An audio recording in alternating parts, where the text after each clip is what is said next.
Pour tous qui étaient réunis en ce lieu, et même ceux qui nous suivent en ligne, nous vous saluons au nom de notre Seigneur Jésus-Christ. Et j'ai béni le Seigneur qui permet que nous puissions être ensemble pour que nous puissions partager sa parole. Vous en avez besoin, j'en ai également besoin. D'autant plus que la parole de Dieu, c'est comme un couteau à deux tranchants. Et vous et moi, nous en avons besoin. Nous sommes encore dans la mouvance de la Pentecôte. Et le thème que nous allons développer aujourd'hui, c'est un rapport aussi avec la Pentecôte. Je sais que nous avons eu beaucoup d'informations, nous avons été édifiés par le serviteur de Dieu, Stéphane, mais la parole de Dieu elle est toujours nouvelle. Et c'est sûr qu'il va nous parler encore une fois d'une manière ou d'une autre. Alors, nous allons lire la parole de Dieu nous aurons deux passages bibliques. Le premier passage, nous le retrouvons dans l'Évangile selon Jean. L'Évangile selon Jean, Jean 14, du 15e au 18e verset et le 26e verset. Le deuxième livre, c'est Actes des Apôtres, chapitre 1er, verset 8. Jean 14, 15 à 18 et 26, nous lisons au nom de Jésus. Si vous m'aimez, gardez mes commandements. Et moi, je prierai le Père, et il vous donnera un autre consolateur, afin qu'il demeure éternellement avec vous. L'Esprit de vérité que le monde ne peut recevoir, parce qu'il ne le voit point et ne le connaît point.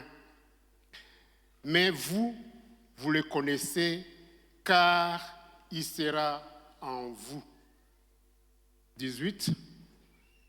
Je ne vous laisserai pas orphelins. Je viendrai à vous. 26. Mais le consolateur, l'Esprit Saint, que le Père enverra à mon nom, vous enseignera toutes choses et vous rappellera tout ce que je vous ai dit. Enfin, Actes, chapitre 1er, verset 8.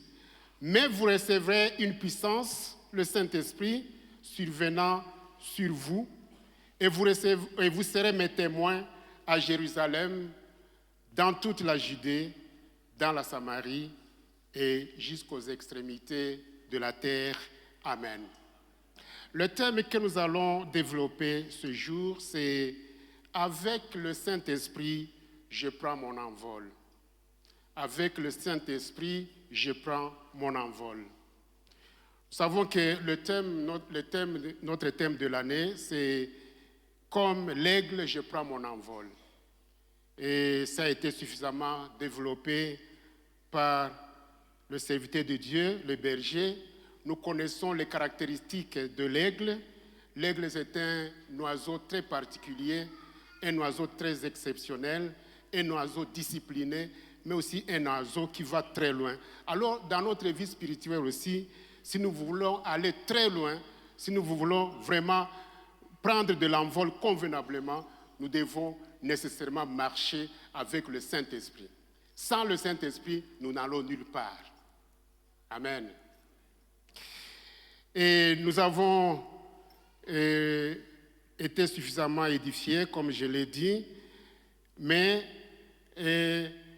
nous devons savoir que le Saint-Esprit, il a beaucoup agi depuis longtemps, puisqu'on peut croire qu'il agit depuis tout simplement la Pentecôte, puisque pour votre information aussi, le terme Pentecôte ne le retrouve pas dans l'Ancien Testament, on le retrouve 3 fois seulement dans le Nouveau Testament.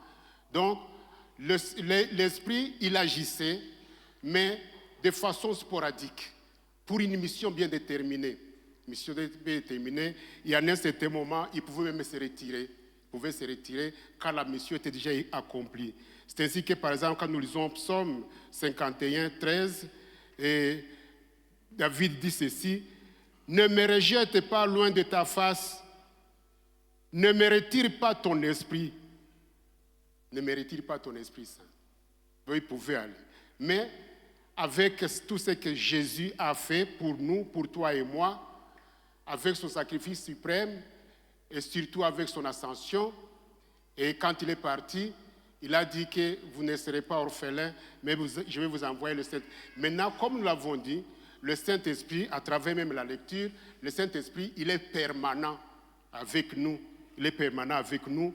Partout où nous allons, il est avec nous. Et le Saint-Esprit, il est Dieu. Il est Dieu, puisqu'il a toutes les qualités de Dieu. Il est éternel. Il est éternel. Il est omniprésent. Il est partout. Il est partout. On le retrouve partout. Mais aussi, il est omnipotent. Il est très puissant. Il a même agi dans la résurrection de Jésus. Il est omnipotent. Mais aussi, il est omniscient. Il est omniscient. Il connaît tout. Il connaît tout. On ne peut rien cacher au Saint-Esprit. C'est ainsi que quand nous lisons 1 Corinthiens, par exemple, 2, verset 10, la parole de Dieu nous dit « L'Esprit sonde tout, même les profondeurs de Dieu. » Il sonde tout. Il connaît tes pensées. Il connaît mes pensées. Le Saint-Esprit. Là où nous sommes, même si nous nous cachons quelque part, il est avec nous. Il connaît dans quelle position nous nous retrouvons. Alors, surtout à partir du premier passage qui est dans Jean, nous allons essayer de parler des 3 rôles du Saint-Esprit. 3 rôles du Saint-Esprit. Le premier rôle du Saint-Esprit, c'est ce que nous allons donner. Ça se trouve là-bas, à l'écran. Le Saint-Esprit nous console. Le Saint-Esprit nous console. Je crois que nous avons suivi au chapitre, toujours Jean 14, verset 16. Et moi, je prierai le Père, et il vous donnera un autre consolateur, afin qu'il demeure éternellement avec vous. Jésus savait qu'après son départ, même à partir de sa passion, à partir de son sacrifice, à partir de sa mort, il savait que les apôtres allaient connaître beaucoup de problèmes. Il a dit, moi j'étais avec vous comme consolateur, mais je vais vous envoyer un autre consolateur. Notre consolateur. Consoler, c'est soulager, c'est réconforter quelqu'un dans sa douleur, dans sa souffrance, dans son affliction. Donc quand nous sommes en problème, quand nous avons des difficultés, quand nous sommes en proie aux épreuves, nous avons besoin d'une consolation. Et le véritable consolateur pour toi et moi, c'est le Saint-Esprit. C'est lui le véritable consolateur. Et c'est pour cela que le croyant n'est pas comme les païens. Le croyant, il a l'espérance. Le croyant, il est fortifié avec le Saint-Esprit lors des épreuves, quand il a des difficultés. Mais le non-croyant, lui, il n'y a personne. Même quand vous remarquez, quand vous voyez par exemple 2 personnes mourir, par exemple, et un païen et un croyant, par exemple, un chrétien, ils ne meurent pas de la même façon. Si vous êtes à côté d'un païen, avant sa mort, il va vous faire des coups de jambes, des coups de pied, vous allez souffrir, puisqu'il est agité, mais le croyant, lui, sait qu'il va se reposer, et vous pouvez voir, il ferme seulement ses yeux, puis il s'en va. Amen. Alors, la parole de Dieu nous dit ceci dans 1 Corinthiens 10, 13. Aucune tentation ne vous est parvenue qui n'ait été humaine. Et Dieu, qui est fidèle, ne permettra pas que vous soyez tentés au-delà de vos forces, mais avec la tentation, il préparera aussi le moyen d'en sortir, afin que vous puissiez la supporter. Qui fait tout ça? C'est le Saint-Esprit. Qui fait que nous puissions supporter l'épreuve, la tentation, que nous puissions faire face à la tentation pour que nous ne puissions pas succomber, puisque l'objectif de la tentation, c'est que nous puissions tomber dans le péché. La tentation est différente de l'épreuve. L'épreuve, c'est du côté de Dieu pour essayer d'éprouver notre foi, pour essayer de nous fortifier, mais la tentation, c'est Satan qui cherche comment nous pouvons tomber dans le péché. C'est ce que nous avons connu même avec Jésus. Jésus, il a été tenté aussi. Quand nous lisons Matthieu 4, il a été tenté, mais il n'a pas succombé à la tentation puisqu'il était aussi avec le Saint-Esprit. Quand nous lisons Matthieu 4, premier verset, nous allons voir que c'est le Saint-Esprit qui l'a amené dans le désert pour être tenté. Amen. Le Saint-Esprit. Donc, il était avec lui. Il était avec lui. Et notre Seigneur, Dieu merci, notre Seigneur, il n'a pas succombé à la tentation. Donc, quand nous sommes dans des moments difficiles, nous avons besoin du Saint-Esprit pour qu'il puisse nous aider. Le jeudi passé, nous avons suivi, nous tous, par exemple, nous avons suivi comment il y a eu crash d'un avion. Crash d'un avion, c'était le 12, hein? Crash d'un avion avec le vol d'Air India. Il y a eu 242 morts. Et ce qui a frappé les gens, c'est qu'il y avait aussi une famille, un couple avec 3 enfants. Ils avaient séjourné quelque part pendant 6 ans pour essayer de gagner la vie et puis ils regagnaient maintenant chez eux pour aller commencer leur vie. Et puis ils ont montré même leurs photos, selfies, pour que même la famille puisse... Alors, tous, ils ont péri.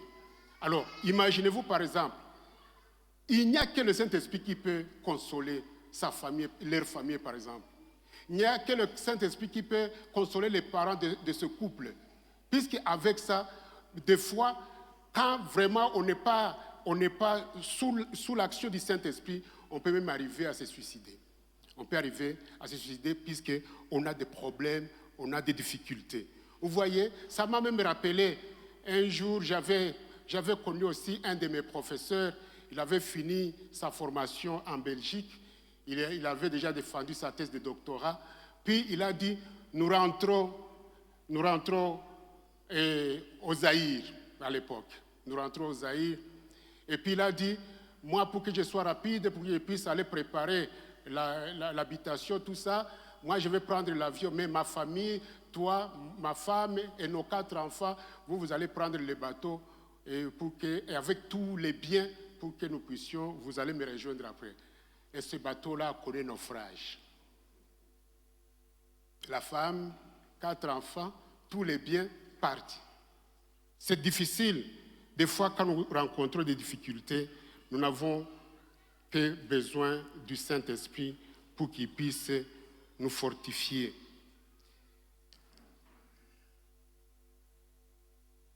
Alors, cette qualité de consolateur, nous qui sommes en fait de Dieu, quand même le Seigneur nous a donné aussi cette qualité de consolateur. Nous pouvons aussi nous consoler mutuellement. Amen. Nous pouvons aussi nous consoler mutuellement. Nous consoler mutuellement. Et donc, nous pouvons consoler les autres. Et cela, ça fait face au don que nous appelons le don de compassion. Puisque pour que vous puissiez consoler un autre convenablement, il faut que vous puissiez ressentir sa douleur en vous. Ce n'est pas vous qui souffrez, mais vous ressentez ça. C'est comme si ces douleurs étaient en vous, et puis vous pouvez les consoler facilement. Quand nous lisons 2 Corinthiens, chapitre 1er, versets 3 à 4, « Béni soit Dieu, le Père de notre Seigneur Jésus-Christ, le Père des miséricordes et le Dieu de toute consolation, qui nous console dans toutes nos afflictions, afin que par la consolation dont nous sommes l'objet de la part de Dieu, nous puissions consoler ceux qui se trouvent dans quelque affliction. » Donc toi et moi, nous avons aussi ce pouvoir-là, nous avons aussi ce don de consolation en nous, de par notre Esprit Saint. Mais comme je le disais, ça fait appel au cœur de compassion. Donc, le Saint-Esprit, le premier rôle, le Saint-Esprit nous console. Vraiment ça, le Saint-Esprit, nous ne pouvons pas faire face à toutes les difficultés que nous rencontrons. On ne peut pas faire face aux épreuves que nous rencontrons. On ne peut pas faire face aux difficultés de tout genre que nous rencontrons dans la vie. Des fois, on rencontre une situation, on dit, mais c'est quoi ça finalement? C'est quoi mon Dieu?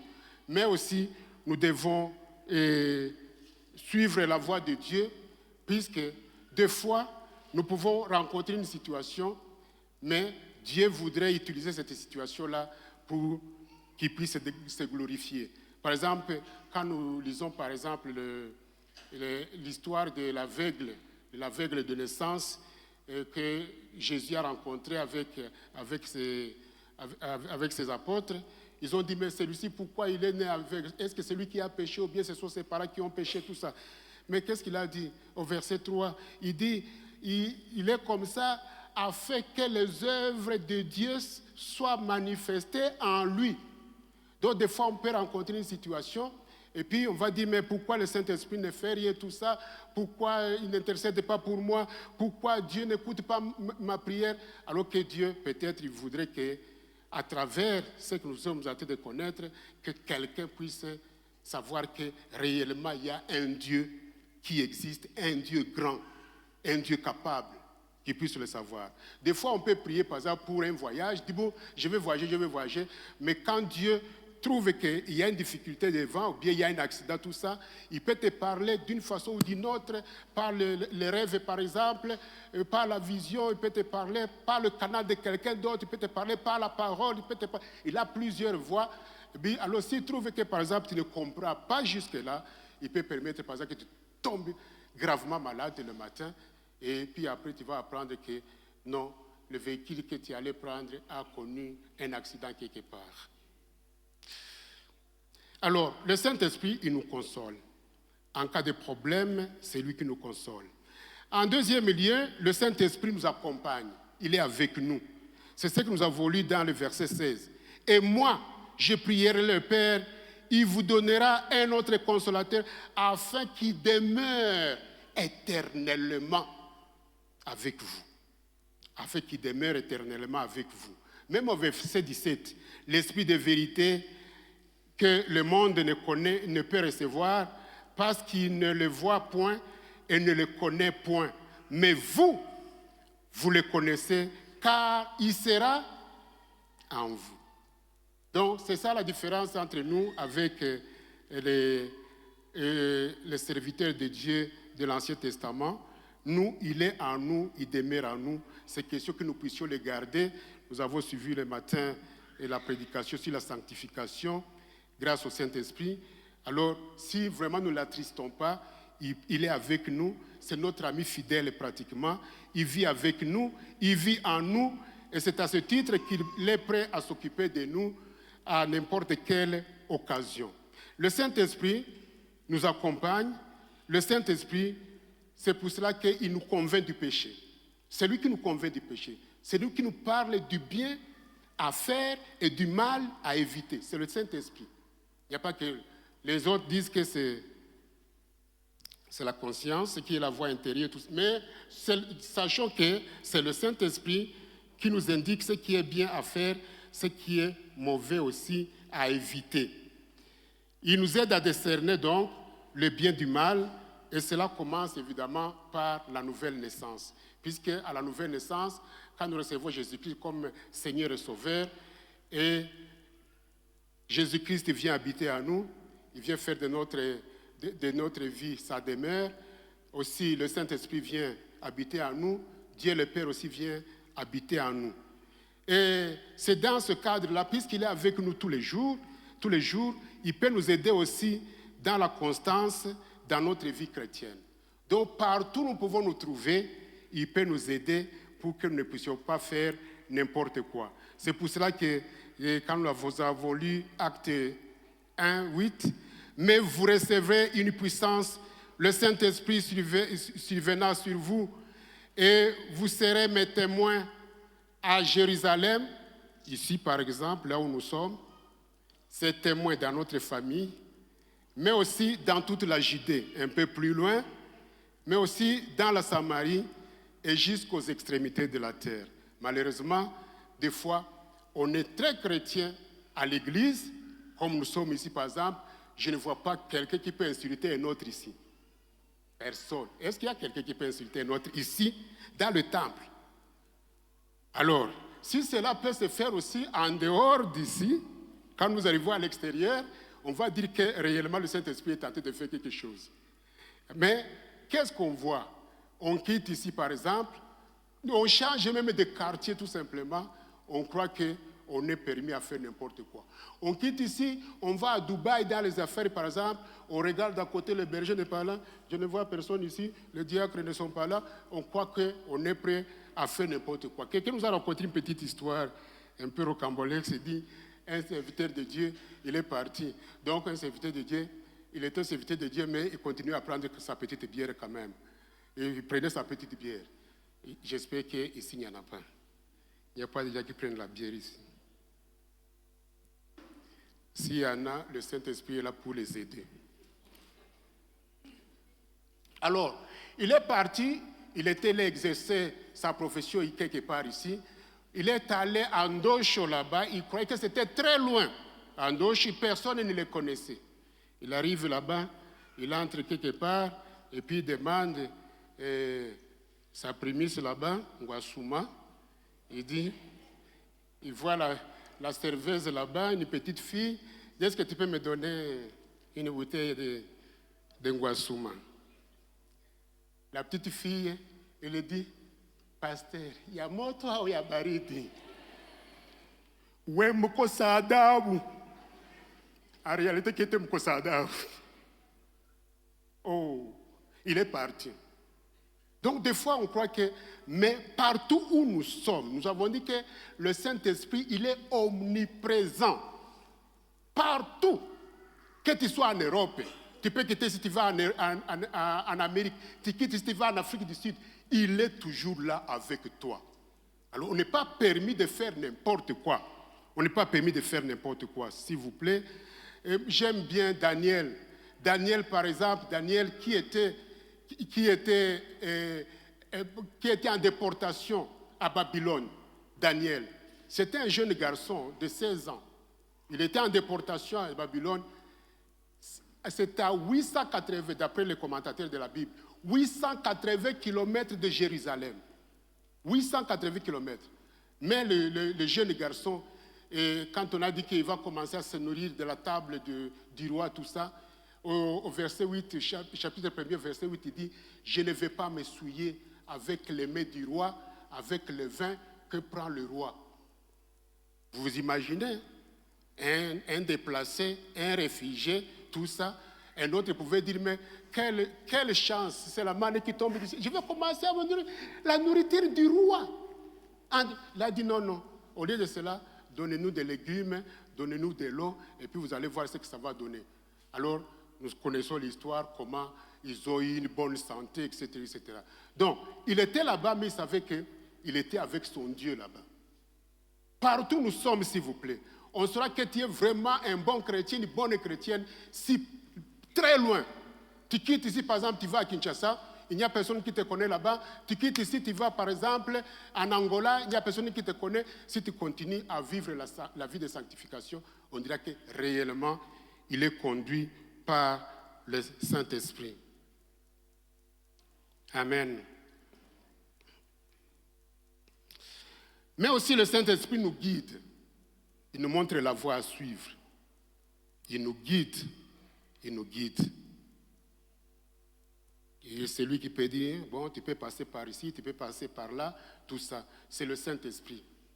Le Saint-Esprit. Quand nous voyons par exemple les apôtres, quand nous lisons Actes des apôtres, partout où ils intervenaient, ils étaient sous la direction du Saint-Esprit.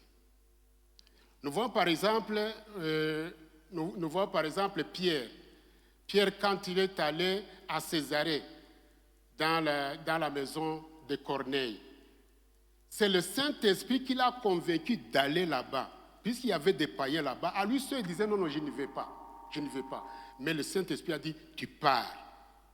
Nous connaissons l'histoire de Philippe, par exemple. Le Saint-Esprit l'a dirigé vers le char, là où se trouvait l'eunuque égyptien qui lisait la parole, qui ne comprenait rien, tout ça. Et au finish, l'eunuque, il a fini par accepter le baptême. Donc, le Saint-Esprit, nous devons être à l'écoute du Saint-Esprit. Le Saint-Esprit peut nous envoyer n'importe où. Des fois, nous pouvons dire, mais comment est-ce que je peux aller là-bas? Ah non, ça, ce n'est pas la voie de Dieu. Mais Dieu, il sait, il peut t'envoyer même dans un endroit un peu bizarre, mais c'est que là-bas, il pourra avoir des gens vont se convertir là-bas, par exemple. Donc, nous devons écouter vraiment la voix de Dieu nous devons écouter. Quand nous lisons par exemple Galates 5, 16, 17, je dis donc, marchez selon l'esprit et vous n'accomplirez pas les désirs de la chair. Car la chair a des désirs contraires à ceux de l'esprit et l'esprit en a de contraires à ceux de la chair. Ils sont opposés entre eux afin que vous ne fassiez ce que vous voudriez. Donc, il n'y a que le Saint-Esprit qui peut nous aider. Vous pouvez avoir faim, par exemple. Vous avez dit, bon, je vais mentir pour que je puisse avoir quelque chose à manger, des choses comme ça. Mais le Saint-Esprit peut te convaincre. Il dit, non, non, il ne faut pas mentir. Il sait que tu dois vivre. Il sait que pour vivre, il faut manger. Il sait comment il va ouvrir notre porte pour que tu puisses recevoir de la nourriture autrement. Donc, c'est comme ça. Et dans n'importe quelle circonstance, c'est pour ça que la parole de Dieu nous dit « Rendez grâce en toutes choses ». Nous pouvons rencontrer des difficultés par-ci, par-là, mais nous devons nous laisser guider par notre Seigneur. Le Saint-Esprit, toujours, nous sommes en train de dire que le Saint-Esprit nous accompagne. Le Saint-Esprit intercède aussi pour nous. Il intercède pour nous. Nous ne savons pas comment formuler des requêtes. Nous ne savons pas vraiment ce qui nous convient. Tu peux dire, bon, je vais prier pour que je puisse obtenir la guérison, comme je l'ai dit. Mais Dieu peut dire, non, non, à partir de cette maladie, ma gloire va éclater. Il dit, continue à souffrir. Alors, quand tu pries, le Saint-Esprit, lui, sait que, puisque lui connaît le Père, il te connaît aussi, il dit, non, non, ce n'est pas le moment, ce n'est pas ce qu'il faut faire. Donc, le Saint-Esprit, il intercède pour nous. Il nous aide. Nous ne savons pas comment prier. Nous ne savons pas comment formuler nos requêtes. Nous pouvons dire, bon, il y a ceci, j'aimerais que tu puisses me donner ceci, j'aimerais que tu puisses faire ceci. Il dit, non, non, ça c'est une mauvaise prière, je n'accepte pas. N'accepte pas.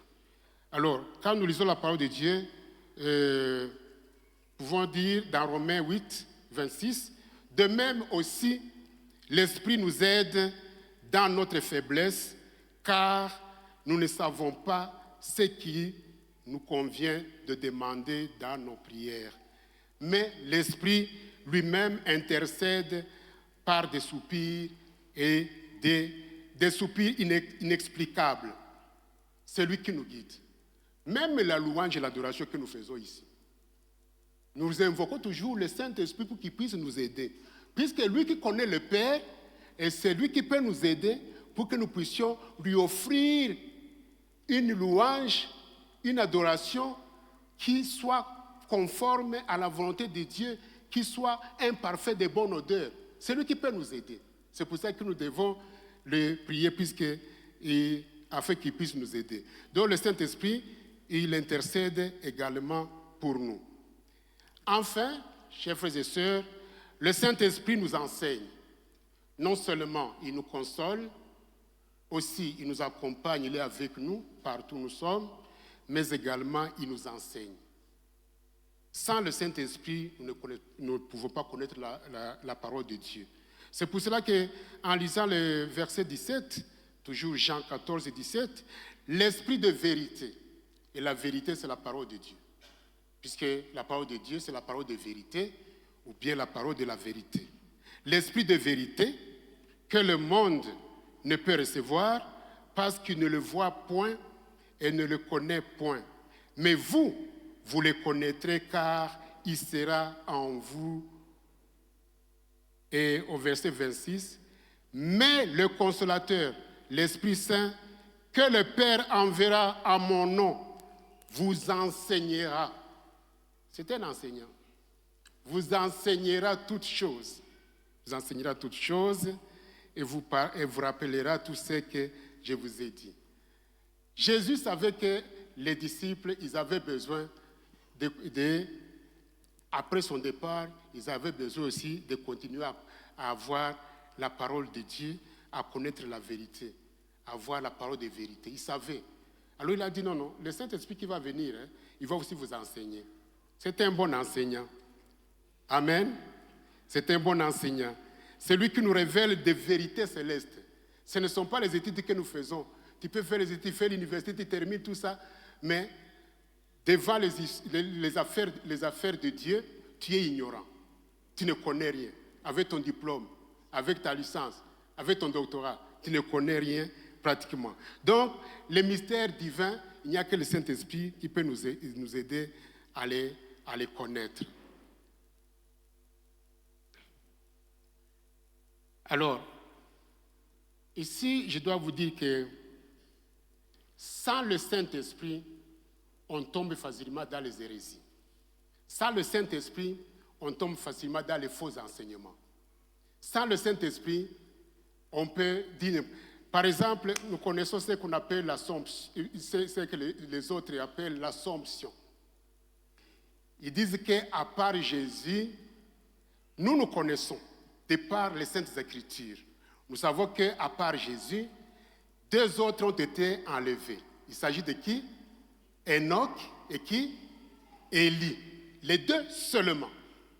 Mais si vous allez quelque part ailleurs, on va vous parler aussi d'une autre personne qui a été enlevée pour essayer de montrer que cette personne aussi, elle revêt un caractère divin. C'est pour ça qu'on dit qu'il faut passer par cette personne-là, il faut prier cette personne-là. C'est elle qui va maintenant traduire ce que nous connaissons, ce que nous demandons à son Fils Jésus.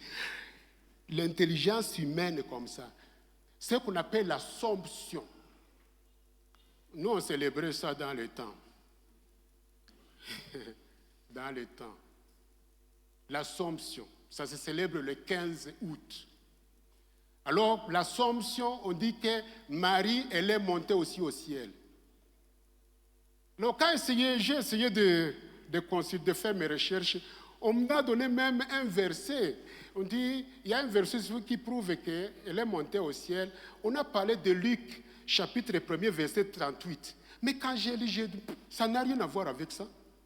Ça n'a rien à voir avec ça. Assomption. Donc, Marie est montée au ciel. Et comme elle est montée au ciel, elle est en train d'intercéder pour nous. D'après ces gens, d'après cette doctrine-là. Ce n'est pas notre doctrine ici. Ce n'est pas notre doctrine. Vous voyez? On va vous dire n'importe quoi. On peut avoir des diplômes, mais si on est athée, par exemple, on ne connaît même pas Dieu. On dit Dieu n'existe pas. Après la mort, c'est fini. On disparaît. Ou bien après la mort, c'est la réincarnation. Des choses comme ça. Pour que nous puissions connaître les affaires de Dieu, la vérité, c'est le Saint-Esprit qui peut nous apprendre la vérité. Sans cela, c'est vraiment très compliqué. Sans cela, c'est... Et si notre intelligence n'est pas encadrée par le Saint-Esprit, on peut faire n'importe quoi. Les gens qui créent des bombes, par exemple, celui qui a créé, c'est celui qui a mis sur pied la bombe atomique, par exemple, qui a ravagé Hiroshima et Nagasaki au Japon. C'est un savant, mais il est très intelligent. Il est très intelligent, mais une intelligence qui n'est pas cadrée par le Saint-Esprit, une intelligence qui fait qu'il y ait des morts, même parmi les enfants de Dieu, il y meurt aussi, tout ça. Mais notre Saint-Esprit, lui, il nous montre. C'est pour ça que tu peux voir, par exemple, même un enfant qui spirituellement est intelligent, plus que quelqu'un qui a un professeur d'université. Un enfant, s'il est conduit par le Saint-Esprit. Dieu peut lui révéler, par exemple, ce qui va se passer demain ou après-demain, ou dans une année, mais l'autre ne le saura pas, puisqu'il a affaire à un véritable enseignant. Donc, on peut être savant, tout ça, mais si on n'a pas le Saint-Esprit, il n'y a rien. On est là pour nuire tout simplement la population. Quand nous lisons 1 Corinthiens 2, 12, 13, « Or, nous n'avons pas reçu l'esprit du monde, mais l'esprit qui vient de Dieu, afin que nous connaissions les choses. » Donc, grâce au Saint-Esprit, nous avons l'intelligence nécessaire, donc le Saint-Esprit nous accorde l'intelligence, mais aussi le Saint-Esprit nous accorde la connaissance. Quand nous lisons ces versets ici, nous pouvons comprendre ça facilement. Le Saint-Esprit nous révèle aussi les choses à venir. Nous connaissons les choses qui vont venir grâce au Saint-Esprit. Nous sommes là, nous ne sommes pas encore morts, nous ne sommes pas encore partis, mais nous savons qu'après la mort, il y aura ceci, après la mort, il y aura ceci, après la mort, il y aura ceci. Grâce au Saint-Esprit qui nous inspire, qui nous enseigne. Le Saint-Esprit, il a joué beaucoup de rôles. Il a joué beaucoup de rôles dans la création, par exemple, de l'humanité. Il a joué un rôle. Il a joué même un rôle dans la naissance de Jésus. Quand nous voyons, la Vierge Marie, elle a conçu sous la vertu du Saint-Esprit. Donc, il connaît beaucoup de choses. Il connaît beaucoup de choses. Mais aussi, pour terminer, disons avec l'apôtre Paul, dans 1 Corinthiens 6, 19, ne savez-vous pas que votre corps est le temple du Saint-Esprit qui est en vous, que vous avez reçu de Dieu et que vous ne vous appartenez pas? Donc, nous ne nous appartenons pas, nous le savons. Et quand nous ne marchons pas conformément au Saint-Esprit, nous pouvons l'attrister. C'est pour cela que dans Ephésiens 4, 10 et 30, on dit « N'attristez pas le Saint-Esprit », mais aussi 1 Thessaloniciens 5, 19, on dit « N'éteignez pas le Saint-Esprit ». Sans le Saint-Esprit, on est conduit par un autre esprit. Et c'est très dangereux. Quand nous lisons la parole de Dieu, nous allons trouver qu'il y a d'autres esprits qui conduisent les gens. Et à ce moment-là, nous pouvons même agir comme des animaux. C'est pour ça qu'on parle des hommes animaux. Si on n'est pas conduit par le Saint-Esprit, on est conduit par exemple par l'esprit de jalousie. Il y a des gens qui sont tellement très jaloux qu'ils peuvent même tuer quelqu'un. Esprit d'orgueil.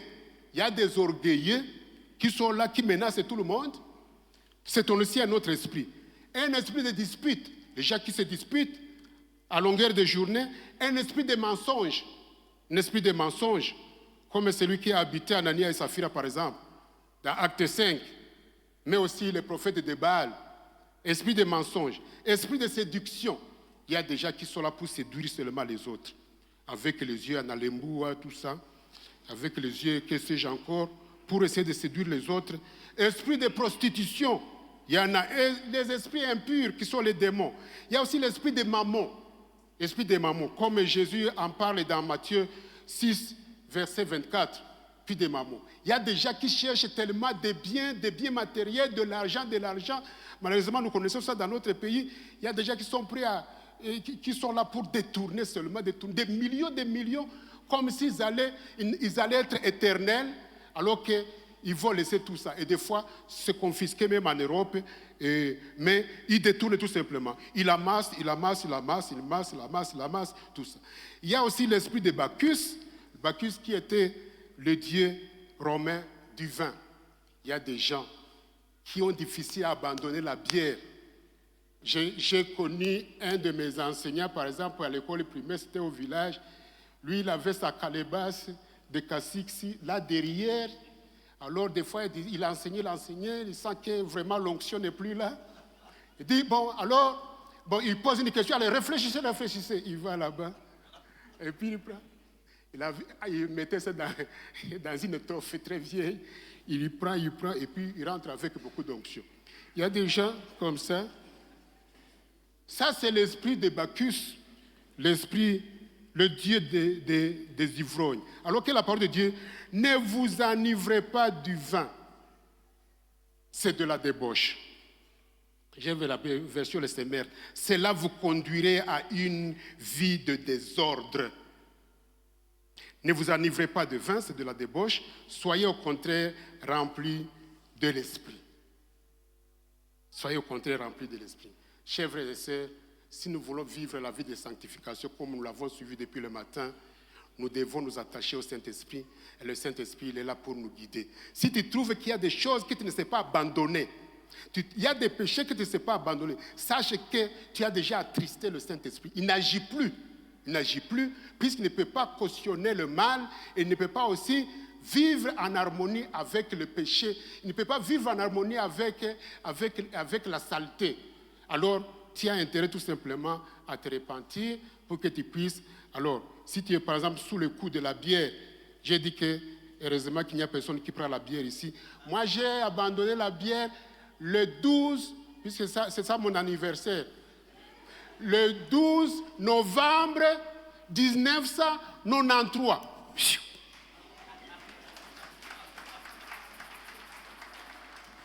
Tu peux aussi abandonner, toi qui me suis en ligne, tu peux abandonner aussi la bière, puisqu'ici, je crois qu'il n'y en a pas. Quel est-ce? avec le Saint-Esprit, je prends mon envol. Que le Seigneur vous bénisse et bénisse sa parole. Amen.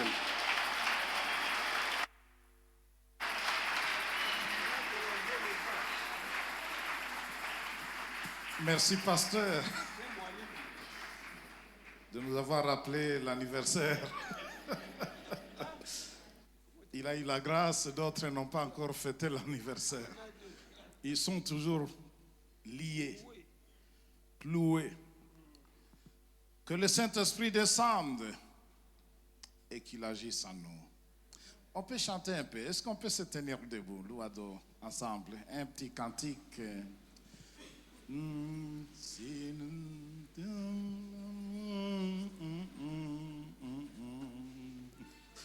Si vous croyez que... On nous entonne bien. On chante ce cœur. Que le Saint-Esprit descende. Si vous croyez que je sois et qu'ensemble nous prions, vous verrez l'Esprit de Dieu. Descendre l'Esprit et l'Afrique sera sauvée. Encore une fois, si vous croyez. Si vous croyez que je crois et qu'ensemble nous prions, vous verrez descendre l'Esprit. Vous verrez descendre l'Esprit et l'Afrique sera sauvée. Et l'Afrique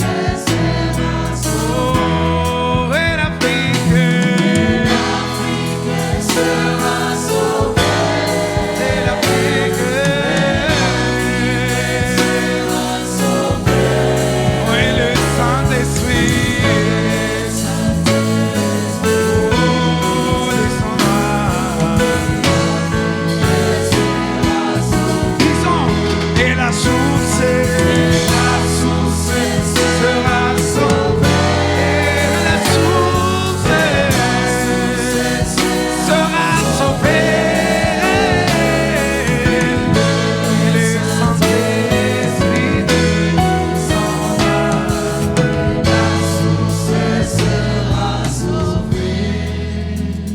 Dieu très belle, remplis-nous de ton Esprit Saint.